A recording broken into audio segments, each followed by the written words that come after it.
If music and Moxie lived together, their home might be this cozy craftsman on Finney Ridge. This place is really born out of my own issues. If a good place to play the kind of music I played existed, I don't think I would be building one. The music here comes partly from the acoustic instruments Michael Connolly plays and makes.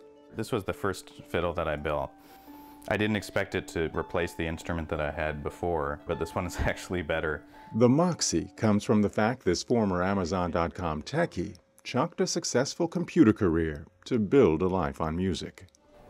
I have so many friends in the music community, and they're doing things like touring around the country or wonderful performance opportunities. I've passed up a couple of tours in the UK and Ireland with various people because I had to go to that job. It's hard for me to not play music. I'm not going to stop playing. So it's more like, make this your living. 6-month-old MTC Studios is turning heads all over the world, despite lacking the two things most successful music venues need. It seems so basic. This is a labor of love. Last December, owner Michael Connolly was looking to build a studio devoted to acoustic music when a friend found a little house on Finney Avenue. She said, "You've got to come see the space." Like she had peeped in the windows and seen just a beautiful old house. This used to be a bedroom here. The former bookstore had lots of shelves, but none of the lighting, soundproofing, or even stage a music hall needs. So Michael decided to build it all himself, something he'd never done before. The intention is if you make a good sounding room and if you bring together people who have a lot of knowledge about how to make this type of music sound good, there are other things you can do here. The internet taught him most of what he needed to know. His friends helped with the really big jobs, like saving him from a near disastrous opening night. This was the day of the show. The sound stuff was not wired at all. The speakers were not hanging and the acoustic treatment weren't hanging. And the show was supposed to begin at 7:30, and I'm describing the situation at 4:30. And so I was freaking out just a little bit. Just minutes to showtime, and even the special lighting designed to illuminate the performers was on the fritz. The lights are like Christmas tree lights. Like, they only will work after you plug in the last one and make the whole chain. So the final cable gets plugged in and they go and all light up. And we're like, ah, and by this point people are milling outside, right? No doubt about it, Michael has had a lot of help bringing this place together. Craigslist has been an awesome resource. It's how he found this mixer, this work desk, these chairs, a lot of the lighting, but there's another key way that the internet is helping Michael. The internet ferried word of MTC's successful debut. Soon acts were lining up to give it a go, including a Grammy Award-winning mandolin player. And the funny thing about it is these are people whose CDs I have on my shelf. That was true for Mike Compton and David Greer, who played a few weeks ago, the guys who heard about the space from Nashville.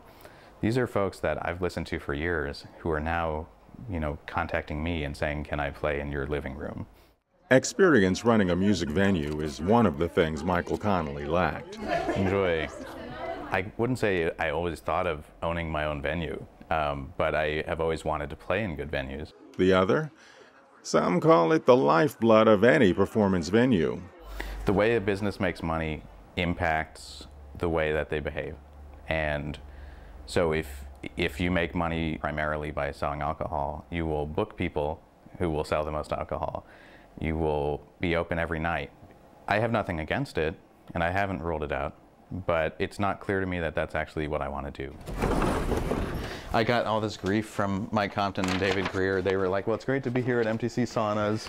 My priority is to book musicians that I really want to hear.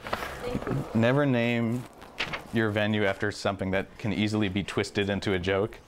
I would rather do a few shows a month of super high quality, of people that I was really proud to host, than be open every night for the sake of being open. Red Dog! The music-only gambit is paying off so far. The schools they have today aren't worth a cent, but to see to it that every child is sent. And if we don't send every day, there's a heavy fine to pay. Tell me, how can a poor man stand such times and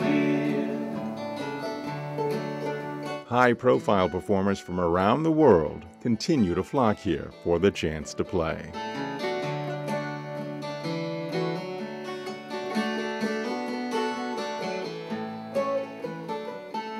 The setup is unusual, mainly because I can look into the kitchen and see if anybody's cooking dinner. But I like the setting. I like the house. You know, I like the feel of it. And more than ever, music lovers are flocking here to listen. The venue is exciting. It reminds me of a house concert. This has the best sound that I've heard. You know, the sound system is incredible. And so is the music.